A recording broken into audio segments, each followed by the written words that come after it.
Welcome to Good Night Book with Erica and Nate.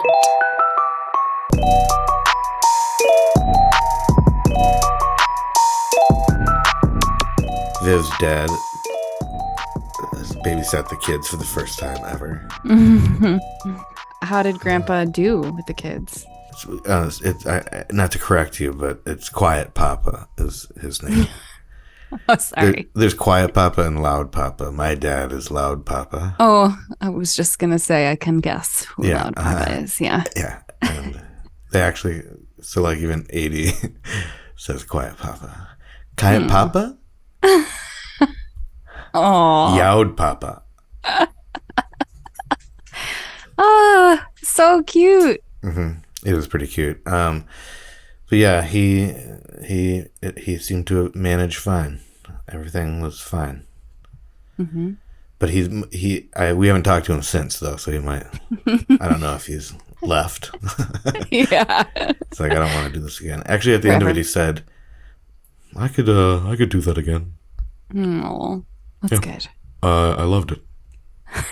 That's why they call him Quiet Papa. Uh-huh. A man of few words, but really important words. And quiet ones. Mm-hmm. Speaking of quiet ones, this one's a pretty quiet book. Yeah. Was that a good segue? Yeah, it was good. Like, there's several pages that don't have, words on them. And yes. There's like not many words on the ones that do have them. So, and literally the gorilla tells us to shush on one page. Oh, does it? Yeah. It's like breaking the fourth wall and shushing It is breaking the fourth wall. Huh. I have that literally written down. As in literature? Yeah. Literaturely. That's what I meant to say, sorry. So the book we're discussing today is, of course, Good Night, Gorilla by Peggy Rathman. Now, a little peek behind the curtain, we usually have questions we ask each other based on the book. And I'm going to start off with, do you have an aunt named Peggy? I do have an aunt named Peggy. Okay, that's what I thought. Yeah. Mm-hmm. Yeah. She's mature now, so it's Aunt Peg. Oh. Was she Peggy at some time, though? Uh-huh, for sure. Yeah. Okay. Yeah. My mom used to call her Peggy. But this is Peggy Rathman, and that's not your Aunt Peggy. It is not. No, she does not write children's books. Wait, do you say aunt or aunt? I can go either way, but I think right now in my life I'm an aunt person. Interesting. Are you an aunt? I'm an aunt by nature, but I also was a pop person, and now I'm a soda person. I feel like I'm maybe like you making a transition. I'm not sure why. Why do you think that is? I think it's classier, and I think we just inherently get classier the older we get. Oh yeah, that is true. I do have a snifter full of some dark liquid. Yeah, I don't even know what it is. I was just trying to see, but it's very cloudy. I hope. Well, whatever. But I also think it's harder to say aunt. Yeah, I think you're right. I like to kind of just like let it hang there. Aunt. It's like it doesn't take as much of my palate to say. I would say every time it makes me think of Aunt Viv too, from The Fresh Prince of Bel-Air. Oh, yeah. Uh-huh. Mm-hmm. That was my major exposure to Aunt. And you just were blown away. I was absolutely blown asunder. Who are these proper props? Beverly Hills. Mm-hmm. 90210. Oh, wait, no. Bel-Air. Cop. Yeah. West Philadelphia. Coast to coast. Now, we're talking about Goodnight Gorilla by Peggy Rathman. Let's start with our synopses. Indeed. Let's start several minutes in with our synopses. Well, there's not a whole lot to talk about, so I think we're kind of intentionally dragging it out. Yeah, you're probably right. All right. Here's mine. A gentle, clueless zookeeper closes up shop at a zoo, and gentle hilariousness ensues. All right. I wrote my synopsis kind of like a log line if you wanted to sell it. Okay. Okay, it's like maybe a dark reboot or like some sort of thriller. Okay. A gorilla breaks out of his cage to sleep with the zookeeper's wife. See, isn't that pretty enticing? I mean, yours Yeah, was fine, but it didn't really excite me, I'll say. I it's wasn't tantalized. maybe the polar opposite. There's a gentleness about this book. But, I think as with so many of these books that are trying to like fool your children into going to sleep, there's just a sleepiness about sleeping. But I do think that is quite the juxtaposition of where they end up, which is all in the bedroom. The zookeeper's wife, who is not clueless. Oh, no, she's not clueless. She knows what's going on. Yeah. So those are synopses. I actually have a ton of highlights for this book, which I think is great. weird. Do you read this book? Is that why you have all these highlights to your I did kids? a lot for a certain period, and I feel like it'll come back again. Although I'm not sure if Adrian has the same interests that Wes did, but this was a real favorite for both of us because obviously the good night thing, the good night trick, the fact there's not a lot of words, but there's a lot to talk about, like a lot of items and a lot of little things. So it's like it's variable length in a way. Like you can, if you have a lot of time for Milk and Story or whatever, which is what we call it at our house. Milk and Story. That's what precedes brushing teeth and bedtime. If you don't have a lot of time for that, then you can just go with the words, basically. But if you have some time to stretch it out, there's a lot to discuss with a 2-year-old. For sure. And is that why? Yeah, that's pretty much it. And also, yeah, there's just a lot of good details. The toys. I know. The toys in all of their cages. There's Babar. And the giraffe has a little wheelie giraffe. The elephant has a little, what is that, a Dumbo thing? Or just I don't know. I think it's a generic elephant. But for sure it's Babar. And then... Oh, yeah, right. Elephant, Babar. And then there's some other... But no, I think there's 2 in that cage. Okay. I learned a lot. This is not a common book in our household. So this was maybe my 5th or 6th time reading this. And so I feel like I picked up a lot of new stuff in that because of those layers. Yeah. So Ernie was also in there. That was the hardest. That was the Oh, really? hardest one to spot. Yeah, you can't see his face, but you can see his shirt and it's kind of like his hair and his body. That's what I think anyway. Maybe you could ask your aunt. Sure. Peg. Yeah. See if she knows. Another thing of the pictures on the wall, those are funny details. It shows that they're family. Because I wanted to say, what are your feelings about zoos in general? Yeah, I mean this book, I think more than any book we've read, really begets that question. Begets, necessitates. I don't think those are synonyms, but births, seeds. Yes. I go to zoos a lot because they are. Because you're a sadist. Generally enjoyable for all when you have a kid, except, of course, that there is a constant feeling of sadness as an adult. So it's kind of a weird mixed thing. I think some people for sure feel unbearably sad going to zoos, but I can kind of enjoy them. It's kind of like Christmas, actually. How once you find out Santa Claus is dead, it's it changes for you, you can still enjoy it through their eyes before they find out about Santa Claus being dead.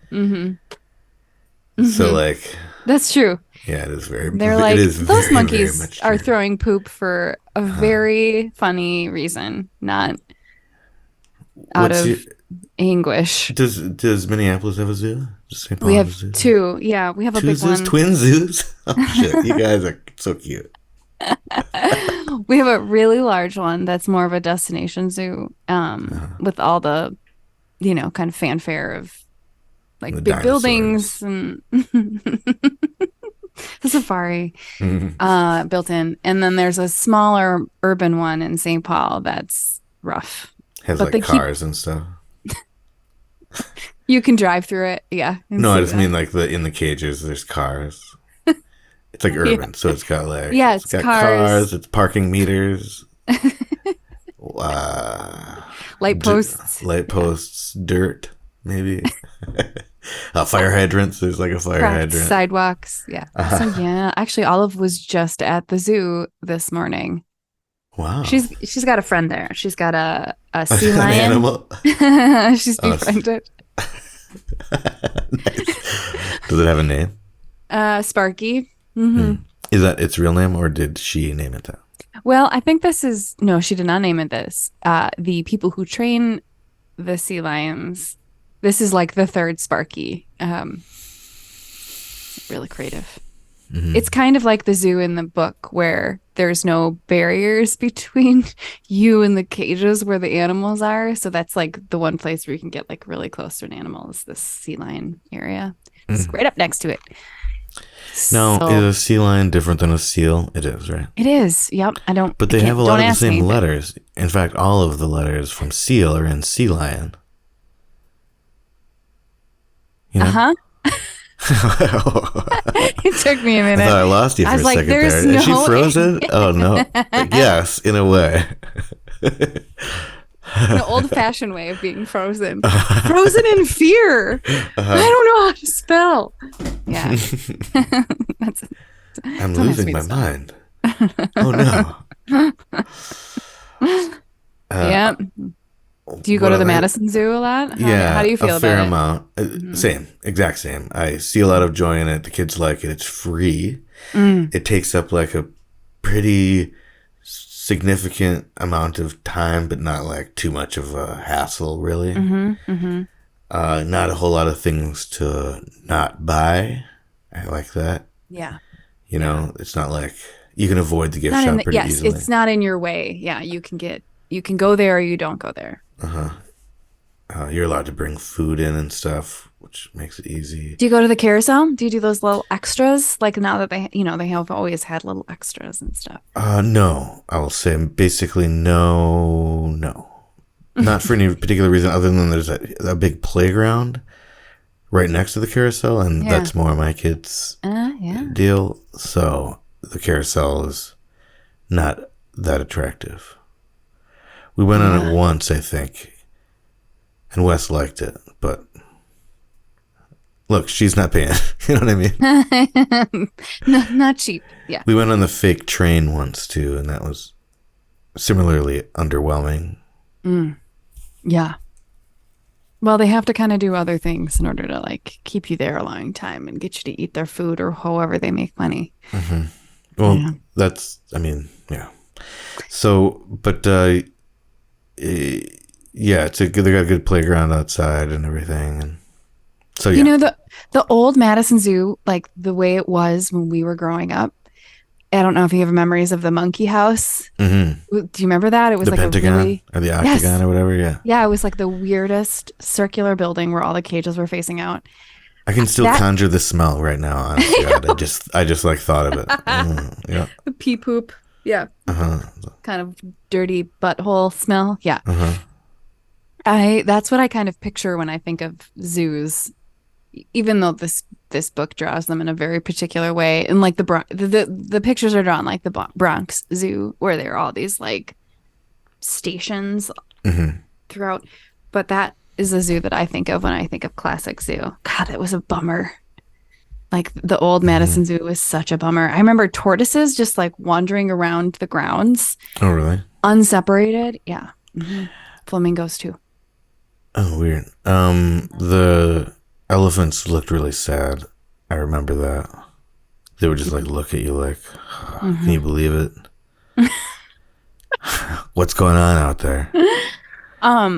Who won American Idol? This was a while ago. They haven't had elephants there in a while. I was gonna say I don't remember, but I don't. Since The Voice. I don't know. Never mind. Yeah. So what about Car Sweater? Car Sweater had a dog named Chief when we were growing up. Oh, yeah. And Chief was named after a polar bear in the Madison Zoo. Oh, is that right? I did not know that. I and Chief. Do you remember, you want to hear a dark story about the polar bear? Absolutely. So there was, all across the country this happens, but somebody crawled into the polar bear pen, a very mentally unwell person, sometime in our youth, and they had to shoot the polar bear. and I think it was Chief. Well, that's weird because the same thing happened with me and Kara's dog.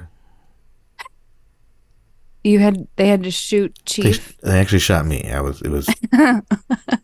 was turned around. That makes sense. That makes sense. Yeah. But I got better, so They love that dog. I assume Don't that polar bear mess- got better too, right? Yeah, the polar bear is fine. It's just like, ouch. Okay. Fine. I'll back off. Had his big ass paws in the air, like walking backwards. Yep. I got you.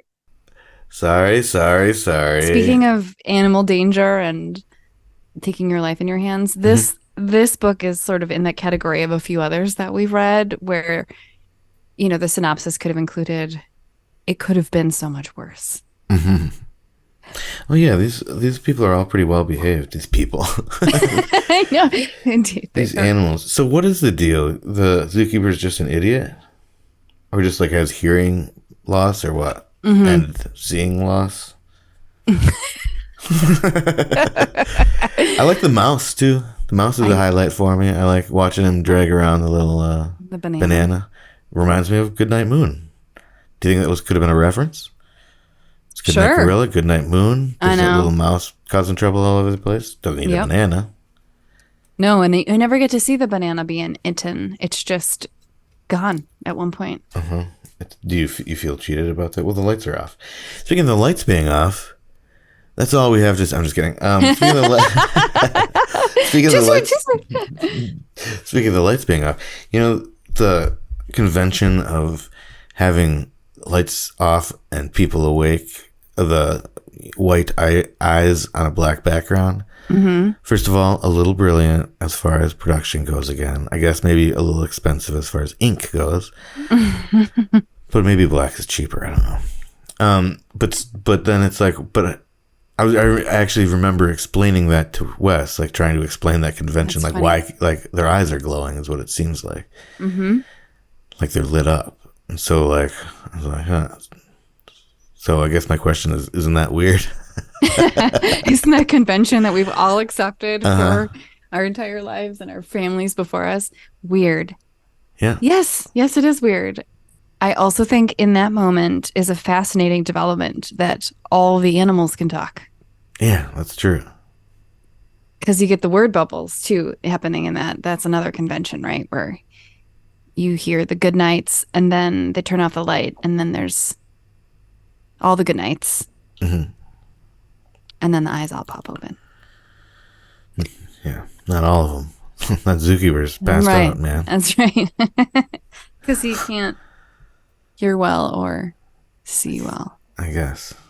Poor guy. I'm kind of feeling bad for the hard of sensing.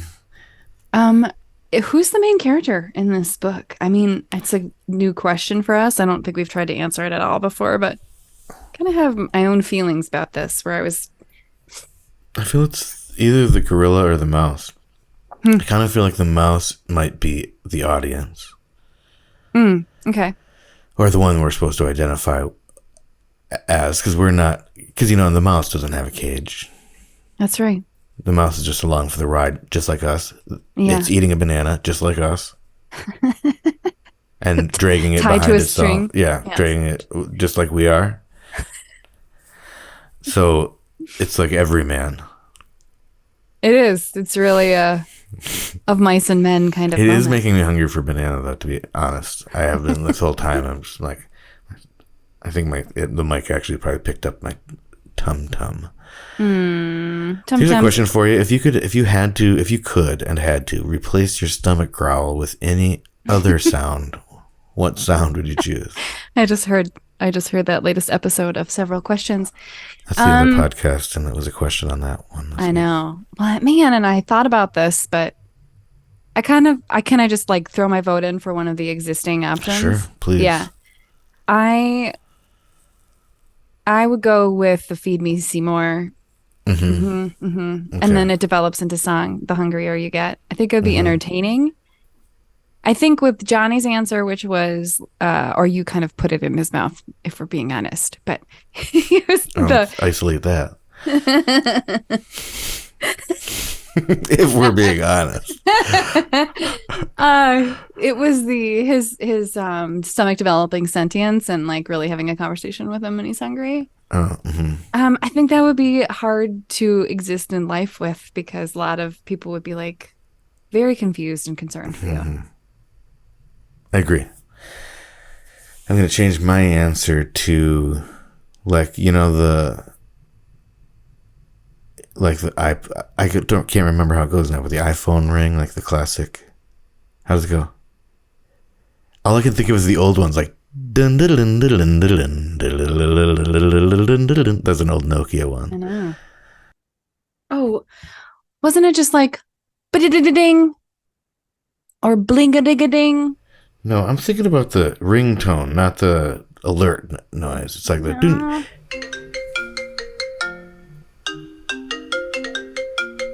I can't hear it. The audience can. Okay, can Dun you dun read? dun dun dun dun dun dun. Do do do do do do do do do do do do. But it's like marimbas. Awesome. Thank you for recreating that for me.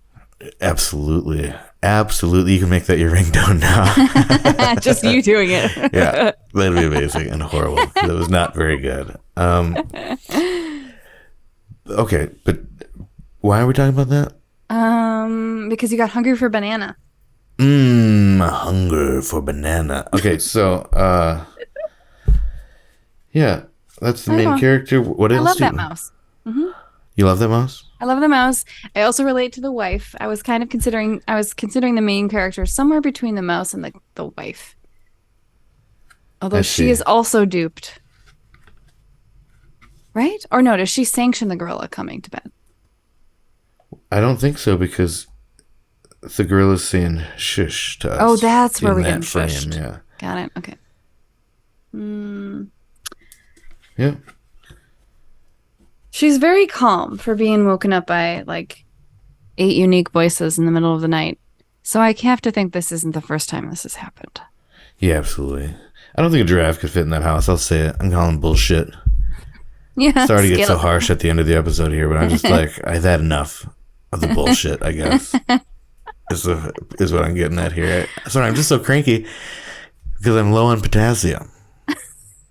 You better fix that. And you know what? It's okay. I appreciate you starting off this with real high highs. And I better put it in my mouth now. That's really all we have to say about Goodnight Gorilla. If you enjoy the show, please rate and review and tell somebody you like about us. And if you don't like it, then tell somebody you hate. For a transcript of this episode or any episode, please send a self-addressed stamped envelope to the address on your screen, and we will send you back a post-it note that just says, "We don't have that." Until next time, good night, Mush. Good night, creepy old lady. And good night, book. the end.